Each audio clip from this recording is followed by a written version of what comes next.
ఓం శ్రీ గణేశాయ నమః. శ్రీమాత్రే నమః. శివాయ గురవే నమః. శ్రీకృష్ణ పరబ్రహ్మణే నమః. శ్రీరామాయ నమః. శ్రీ గురుభ్యో నమః. నారాయణం నమస్కృత్య నరం చైవ నరోత్తమం దేవీం సరస్వతీం వ్యాసం తతో జయముదీరయేత్. సచ్చిదానందరూపాయ విశ్వోత్పత్యాదిహేతవే తాపత్రయ వినాశాయ శ్రీకృష్ణాయ వయం నమః. ప్రియ భగవద్బంధువులారా, మోహనవాణి ఛానల్ ద్వారా శ్రీ నారాయణ భట్టతిరి ప్రణీతమైనటువంటి శ్రీ నారాయణీయ కావ్యాన్ని కల్లూరి వెంకట సుబ్రహ్మణ్య దీక్షితులు గారు పద్య రూపంలో వ్రాసి మనకు అందించినటువంటి దాని ప్రకారం మనం చెప్పుకుంటున్నాం. ఈ రోజున 47వ ఎపిసోడ్, 43వ దశకం, దశమస్కంధంలో ఉన్నటువంటి తృణావర్తుడి యొక్క వధావృత్తాంతాన్ని ఈరోజు ముచ్చటించుకునే ప్రయత్నం చేద్దాం. ఒకతరి ఓ మరుత్పుర విభూ ఒడిలో నిడి ముద్దులాడు నమ్మకు భరింపరాని గరిమమ్మై తోచిన మోయరాని నిన్నొకట యశోద శయ్యపై నొయ్య నటించి మహాద్భుతం మిదెమో యొకోయని సంధియపడుచును నుండెను తానిలుదీర్చు తొందరం తాన్ ఇలు తీర్చు తొందరం.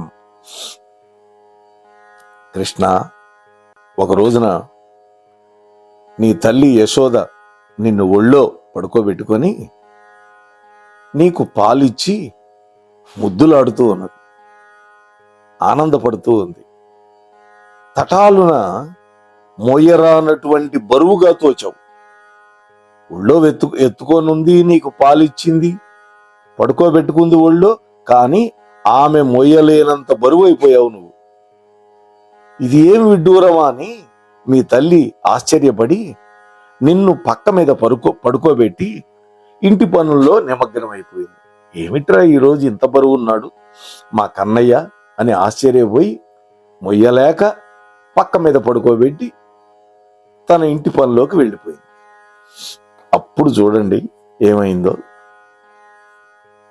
వర్తిత ఘోర ఘోష పరివర్తితమై పెను ధూళి లేచి సర్వార్తిదమై అశేష దిశలల్లు కొనల్ సుడిగాలి వీచి చిన్మూర్తి హరించనిల్ భువన మోహన మూర్తిని వాడెపో తృణావర్తుడు రాక్షసాధముడు అపార బల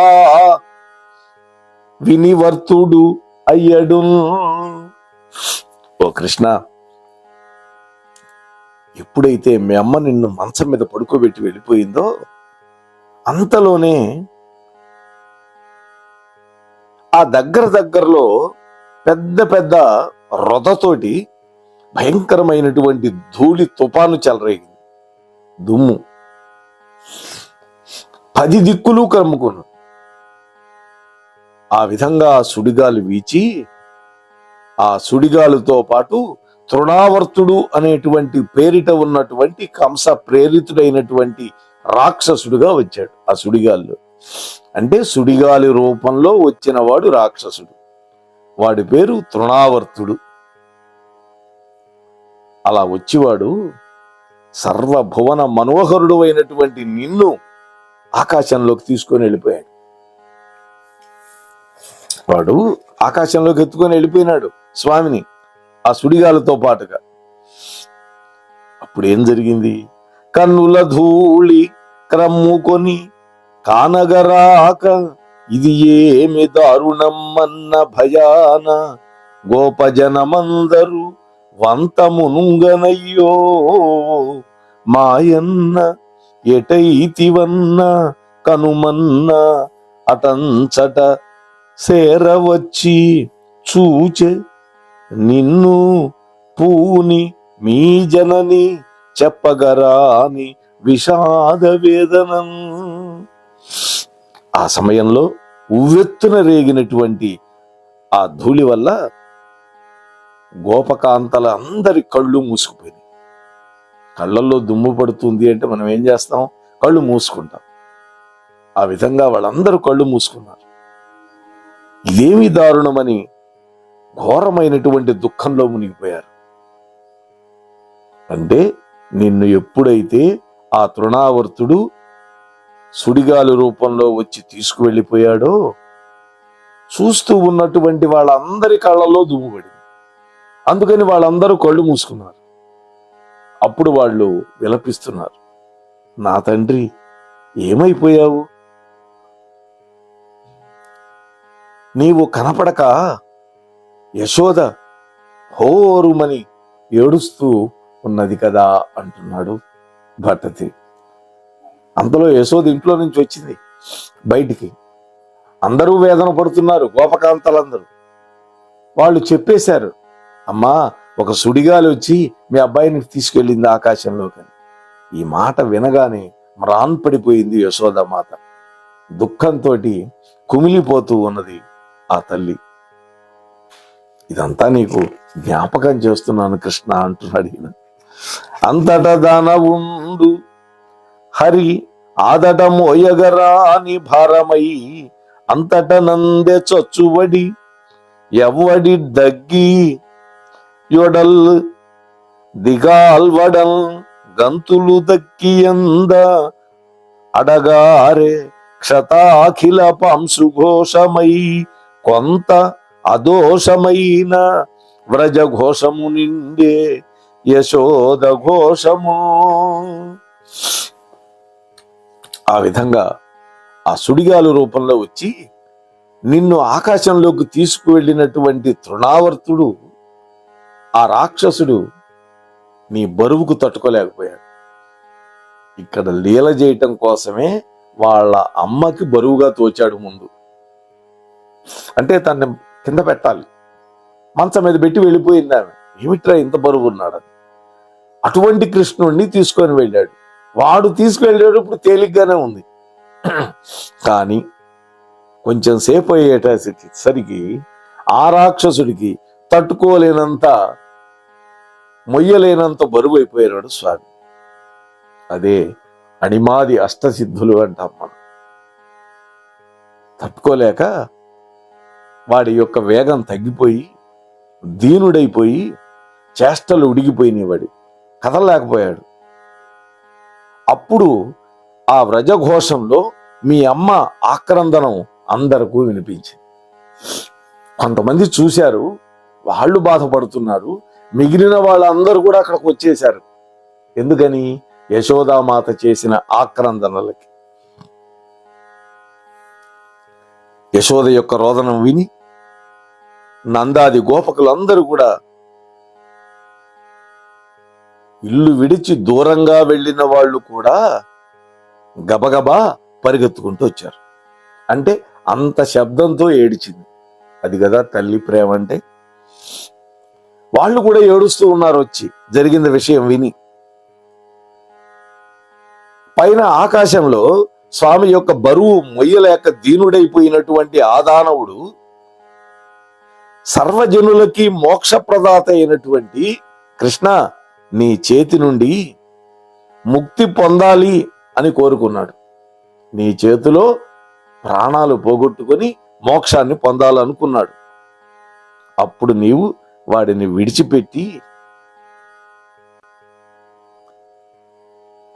విడిచిపెట్టలా నువ్వు అని. వాడిని గట్టిగా పట్టుకున్నావు. ముందు వాడు పట్టుకొని నిన్ను తీసుకువెళ్ళాడు. నువ్వు బరువు అయిపోయేసరికి మొయ్యలేక వాడు సతమతమైపోతూ ఉంటే వాడినే నువ్వు పట్టుకున్నావు గట్టిగా, విడిచిపెట్టలా. ఎంతో ప్రయత్నంతో నీతో కలిసి ఆకాశం నుండి వాడు కింద పడిపోయాడు. ఎంతో ప్రయత్నించాడు. స్వామిని వదిలేద్దాం అనుకున్నాడు. కానీ స్వామి వీడిని వదల్లా. ఎవరికైతే మోక్షం ఇవ్వాలి అనుకుంటాడో స్వామి వాడిని వదిలిపెట్టడు. అందుకనే మనం కూడా స్వామి యొక్క పాదాలు గట్టిగా పట్టుకోవాలి, ఇంకా వదిలిపెట్టకుండా. ఇక వాడి వల్ల కాక ఆకాశం నుండి పడిపోయాడు, దబేలుమని భూమి మీద పడ్డాడు. ఆ ఏడ్పుల్ వెడ బొబ్బలెల్ల విని గోపానీక మత్యాకులమై యాముంగల నొక్క రాతిపై వ్రేగై కూలి సర్వవ్రజాపాయమ్మౌ పెనుదేహమట్టెకని రప్పా నవ్వు తోల్కాడ నీవై ఆమెనున ప్రాకులాడుటది ఆశ్చర్యమయ్యన్ విభూ. వాడు ఎప్పుడైతే కింద పడ్డాడో ఆ కింద పట్టం కూడా ఒక పెద్ద బండరాయి మీద పడ్డాడు. గోపకులు ఆకాశంలోకి వెళ్ళిపోయిన కృష్ణుడు ఏమైపోయినాడా అని వాళ్ళు శోకంతో బాధపడుతూ ఉన్న సమయంలో గ్రామం బయట ఉన్నటువంటి ఒక పెద్ద బండరాతి మీద తృణావర్తుడి యొక్క స్థూలదేహం పడిపోయింది. వాడు సుడిగాలి లోపంలో ఉన్నవాడు చచ్చి దేహాన్ని ధరించి ఒక బండ మీద పడ్డాడు. స్వామి ఏం చేస్తున్నట్ట, వాడి యొక్క వక్షస్థలం మీద ఆడుకుంటూ ఉన్నాడు. ఎటువంటి గాయం కాలేదుట స్వామికి, చిన్నపాటి గాయం కూడా కాకుండా వాడి యొక్క రొమ్ము మీద స్వామి విలాసంగా ఆడుకుంటూ ఉన్నాడు. అలా ఆడుకుంటూ ఉన్నటువంటి నిన్ను నీ తల్లి, నీ తండ్రి, ఆ గోపకాంతలు, ఆ గోపాలకులు అందరు కూడా చూసి మహదానందపడ్డారు కదా స్వామి కృష్ణ. ఇక్కడ ఏం జరిగింది, పెనుశిలతాకి నుగ్గైన పెద్ద యొడల్ విడి ప్రాణమేగిన ధనుజుని రొమ్ముపై కెగసి నవ్వుచు ప్రాకుచు నాటలాడుచుండిన నిన్ను గోపులెత్తుకొను ఠీవి కనన్ గిరిశృంగ సంగతి గచిన గనిన మహేంద్ర నీలమణిగై కొను అందముదోచనంతటను. ఒక మంచి ఉపమాలంకారం వేశాడు ఈ పద్యంలో భట్టతిరి గారు. ఆ పెద్ద పండరాయి మీద ఆ రాక్షసుడు పట్టం వల్ల వాడి యొక్క దేహంలో ఉండేటటువంటి సంధులన్నీ విడిపోయింది, ముక్కలు ముక్కలైపోయింది, వాడి శరీరం పిండి పిండి అయిపోయింది. అంటే అంత దెబ్బలు తగిలినాయి వాడికి, ఆ రాక్షసుడికి. కానీ స్వామి మాత్రం చిరునవ్వులు చిందిస్తూ ఆ రాక్షసుడి యొక్క వక్షస్థలం మీద చప్పట్లు కొడుతూ ఉన్నట్ట కూర్చొని. చప్పట్లు కొడుతూ ఉన్నటువంటి నిన్ను ఆ గోపకులు, గోపకాంతలు, నీ తల్లి, తండ్రి అందరూ చూసి పర్వతము నుండి ఇంద్రనీలమణిని గైకున్నట్లుగా నిన్నెత్తుకున్నారు. ఒక కొండ మీద, వాడు కొండంత దేహం వాడిది, ఆ కొండ మీద స్వామి ఇంద్రనీలమణిలాగా ఉన్నాడు. ఎందుకని నీలమేఘ శ్యాముడు కదా స్వామి. ఒక ఇంద్రనీలమణి లాంటి కాంతితో వెలిగిపోతూ ఉన్నటువంటి నిన్ను గైకొన్నట్లుగా ఎత్తుకున్నారు. ఎక్కడి నుంచి? ఆ పర్వతం అనేటువంటి ఆ రాక్షసుడి యొక్క శిథిల దేహంపై నుంచి.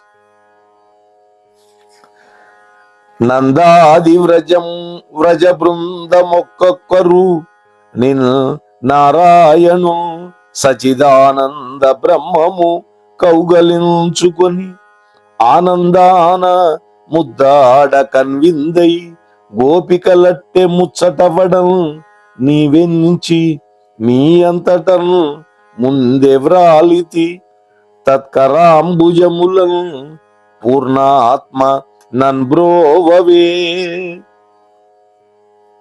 అప్పుడు అక్కడ ఉన్నటువంటి గోపకాంతలందరూ కూడా ఒక్కొక్కరు వచ్చి నీ మృదులమైనటువంటి, సుందరమైనటువంటి, దివ్యమైనటువంటి కరచరణాదులన్నిటినీ స్పృశించారు. అంటే నీ దేహంలో ఉండే పాదాలు, చేతులు, కాళ్ళు అన్ని పట్టుకున్నారు, స్పృశించారు, తాకియారు. అలా నిన్ను స్పృశించటం వల్ల వాళ్ళందరూ కూడా ఆనందభరితులైపోయారు. అప్పుడు నీ తల్లి తండ్రి వచ్చి నిన్ను ముద్దు పెట్టుకుని నిన్ను కౌగిలించుకున్నారు. అటువంటి నిన్ను ఎత్తుకున్నటువంటి మేము అంటే మేమెత్తుకోవాలని ఉబలాట పడుతూ ఉన్నారు ఆ గోపకాంతలంతా.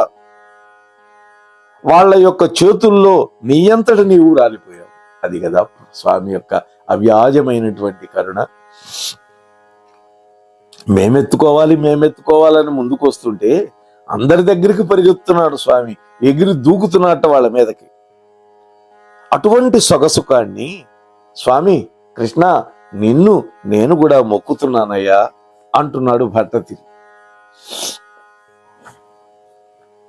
ఎందుల జొత్తుము ఏము ఉపచరింతుము బిడ్డ నిరక్ష వెట్టి మమ్మందర నెలువాడు ప్రణతార్తిహరుండగువాడు వాడే గోవిందుడటంచు నిన్నే మరివేడిరి నీదగు రక్షణార్థము ఈశున్ తగనందుడు మరి యశోదయు గోపకులేక వాక్యతం గోపకులు ఏకవాక్యతం సంధ్య అన్నమాట. అక్కడ గోపకుల్ ఏకవాక్యతం అంటే ఒకే మాటతోటి.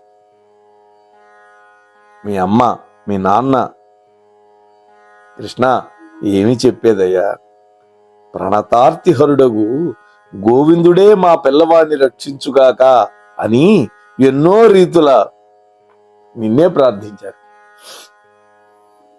ఆయనే గోవిందుడు, కానీ గోవిందుడు అని వాళ్ళకి తెలియదు. అందుకని ఏం చేస్తున్నారు వాళ్ళు, శ్రీమన్నారాయణ మూర్తిని ప్రార్థిస్తూ ఉన్నారు, ఆయన అవతారమైనటువంటి కృష్ణుణ్ణి రక్షించమని. ఇది కదా దీంట్లో ఉండేటటువంటి ఒక అందం.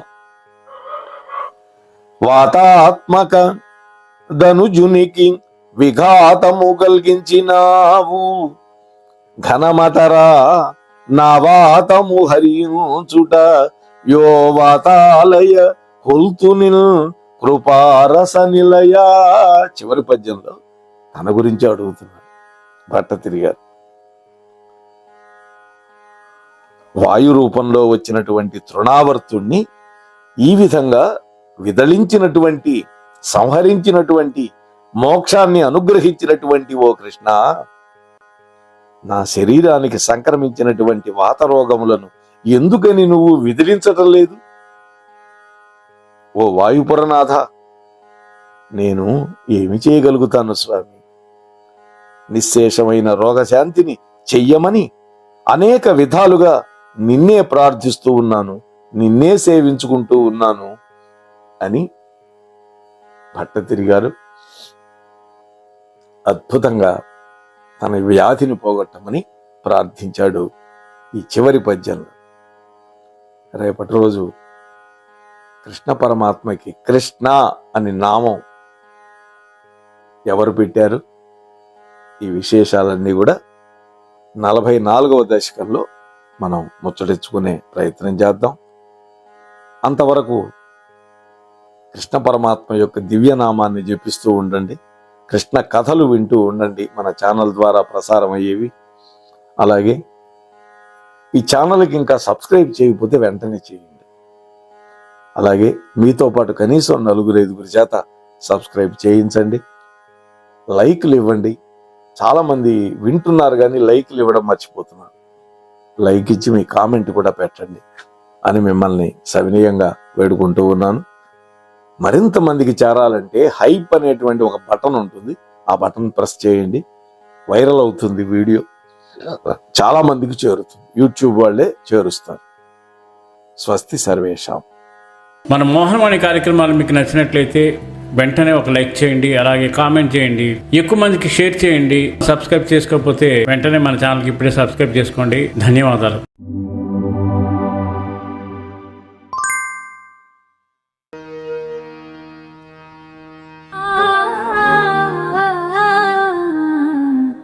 మోహనవాణి.